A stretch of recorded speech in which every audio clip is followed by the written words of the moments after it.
Hi friends, I am Devjit here to present you another video. Today we look about the Ruy Lopez Chigorin variation. Now get started. White plays e4, e4, e5, knight f3, knight c6. Now white plays bishop b5. It is a Ruy Lopez. Now the main idea for white in this opening to create a pressure on this e5 pawn. So now one of the main ideas of white is to play bishop cross c6 and take this pawn. Now black continues with knight f6. Now white plays castle. The main move in this position for black is a6 and white continues with bishop a4. Now in this position black can take this pawn, and after d4 it leads to the Berlin defense. This is not our topic for this day, so we look up to our main line. In this position black plays bishop e7. Now white continues with rook e1, b5, and white plays bishop b3. Now black plays d6. White continues with c3. Now the main idea of c3 is to play d4 and attack the center. Black plays castle. Now before playing d4, white inserted the move h3 to stop bishop g4 to create a pin on this knight. If we play directly d4, black can create a pin, and this pin leads white to set up less control in the center. So it is bad idea to play d4 first. So in this position white continues to play h3, stopping bishop g4. Now the main move in this position is knight a5. Now in Ruy Lopez, this light square bishop is very important for white. So white protect this bishop and play bishop c2, and black continues with c5. Now white follows up with his idea playing d2 to d4, challenging the center. Now in this position black continues with queen c7. Now in this position white follows up with his famous knight maneuver, knight bd2 to knight f1. From f1 this knight can either go to e3 or g3 to land on this f5 square. So white continues with knight d2. Now the main line is c cross d4.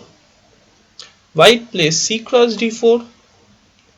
Now black plays knight c6. Now the main move in this position is knight c3. But let's look what happens if we play d5. d5 is not a best move, because after d5 black can play knight b4, attacking this bishop. Now the only move is bishop b1. Now black can continue with a5, and after a3 this knight goes back to a6 and come on c5 and get a good position. So it is bad idea to play d5.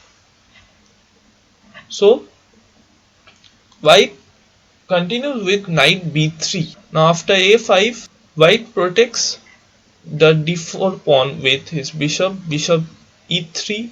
Black follows up with a4, knight bd2 and bishop d7. Now white develops his last piece with rook c1. This is our starting position for this opening. Now we look two games from this position to understand this opening better. The first game we are looking in this position is played by Goloshchapov against Alexey Shirov. Now in this position black continues with queen b7. Now typically white plays queen e2 in this position. Now the white idea is to play bishop d3 and create an attack on this b5 pawn. Now black plays rook f8. White continues with bishop d3. Black plays rook a b8 to give support to this pawn. Now white plays a3. Now black plays an interesting move d cross. Now black plays an interesting move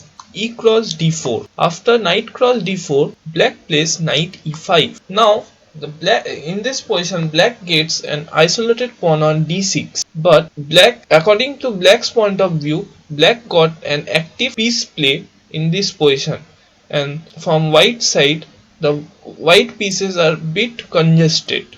These pieces are the queen e2, bishop e3, d3, knight on d4 and knight on. So in this position, white defend this bishop with bishop b1. Now black continues to create more active play. Black continues with b4. Now white plays the first mistake of this game, a cross b4. It is a totally anti-positional move because after a cross b4, black continues with queen cross b4 and black got an active queen attacking on this b file. Now white defend with rook c2. Now the question arises how black can play from this position. The stunning move in this position is d5. Black continues with d5. Another move that gives black a slight advantage is bishop b5. After exchanging on b5, black got an slight advantage. So let's look. Black plays d5. Now white plays f4, attacking the knight on e5. Black continues with knight g6 and again white attacks with e5. Now it is black to play. How should black continue? In this position, black again plays an amazing move, knight cross f4. The main idea is if white takes the knight with bishop cross f4, black can play queen cross d4 check. After queen e3, black can even continue with queen b4. In view of after e cross f6, black can continue with bishop c5. After queen cross c5, there is some problem on back rank, rook cross e1 check. So white follows up with queen f1 instead of taking on f4. After queen f1, black plays knight h5 supporting this knight. Now in this position, white plays rook c7. It is bad idea to play g4 in this position because after g4, black can play bishop h4. After g cross h5, black can continue with knight cross h3 check, king h1 and bishop cross d1, queen cross d1 and rook cross e5. Now black is attacking the pawn on h5, also attacking the knight on d4. Now this position is bad for white. So in this position, white plays rook c7 instead of g4. Now black continues with bishop c5, again attacks on the d4 square. Now white plays rook cross c5, queen cross c5. Now white plays a discover attack, knight e6. How can black continue? Black plays queen b5, challenging the queen. After knight cross f4, black plays queen cross f1, knight cross f1 and knight cross f4. After a series of exchanges, black got a clear advantage. Black plays rook cross b2 and now black has a pass pawn on a file and a rook for two minor pieces. Now in this position, white continues with knight e3. Black plays bishop e6. After bishop d3, white follows with a3, rook a1 and now black plays rook b4, attacks the bishop. White plays g3. Now rook b3 again attacking the bishop. White plays bishop b1 to play bishop a2 to blockade this pawn. After bishop b1, black continues with rook e b8 to control the b file. Bishop a2. Now black plays rook d3. Now the main idea for black is to play rook b2 and follows up with rook d2. White continues with h4 and black plays rook b2. White play knight d1. Again a mistake. White simply takes the knight. After rook cross d1, rook cross d1, white gains the piece back with rook cross a2. Bishop e3. Now black play rook c2.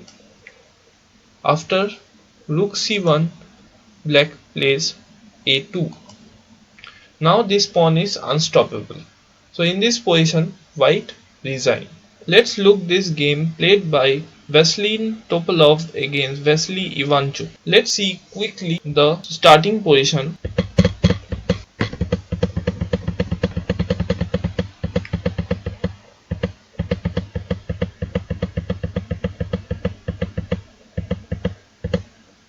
This is our starting position. In this position, black continues with queen b7. White plays bishop b1, and black continues in this position with h6. After h6, white follows with knight f1. Now white plays knight f1. Now white plays knight f1, and after rook e8, white continues with d5. This position is slightly different from our last game. Now if black wants to go knight a5 and knight c4, black stop this idea with b. Now black tries to exchange this bishop with this bishop, because this bishop is not working, playing so much on e7. It is blocked by the pawn on d6. So black plays bishop d8. Idea to play bishop b6 and exchanging this bishop. White plays bishop b3. Black continues with bishop b6. Now white attacks the knight with b4. Now black plays knight c4. White takes the knight with bishop cross c4 and creating a weak isolated pawn. After b cross c4, white continues with the solid move a3, supports the b pawn, and now the main idea for white is to continue create pressure on this pawn with his pieces. So the main idea is to play rook c3, queen d2, rook c1, queen e1, knight d2, and creating lots of attack on this pawn. So black continues with rook a c8. White first play bishop cross b6, queen cross b6, and white plays rook c3. Slowly use this plan. Black plays knight h5. Idea is to take the outpost on f4. White plays knight e3. Now black plays knight f4. White plays queen c2. Black plays rook c1. Black plays rook c1. White plays rook c1. Black plays rook c7, white plays rook c1, rook ec8, and now white continues with queen d2 and queen e1 plan. Black supports this pawn with bishop b5 and white plays rook 1 c2. Now black plays f6 to create extra protection to the e4 pawn. White plays king h2. This is a mysterious move, but in future white can attack on the king side. Now black plays knight d3. White plays queen e2. Black plays queen a6. Now white plays g3. White stop black's knight to play knight f4 back. After g3, black plays g6. Now in this position, the nature of this position changing, because the all pieces of black is in queen side, and in king side there is no piece to protect the black king. Now white start to create attack on the king side. White plays knight h4, attack on g6 square. Black play answer with king h7. Now white again attack with knight g4. Now black plays h5, a tricky looking move, but it is a bad move. Black continues with the amazing move knight cross f6, and after king g7, it looks like this knight is trapped, but in fact white can play the stunning move knight cross h5. After g cross h5, white plays queen cross h5, opens up a whole king side, and now the queen and knight is attacking this king. The queen and knight are the powerful piece to attack, because these pieces are the deadly combination. Queen and knight are together a deadly combination to checkmate opponent king. So black plays bishop d7 to stop knight f5. Now white plays queen g6 check, and after king h8, white plays queen f7, threatening knight g6 check.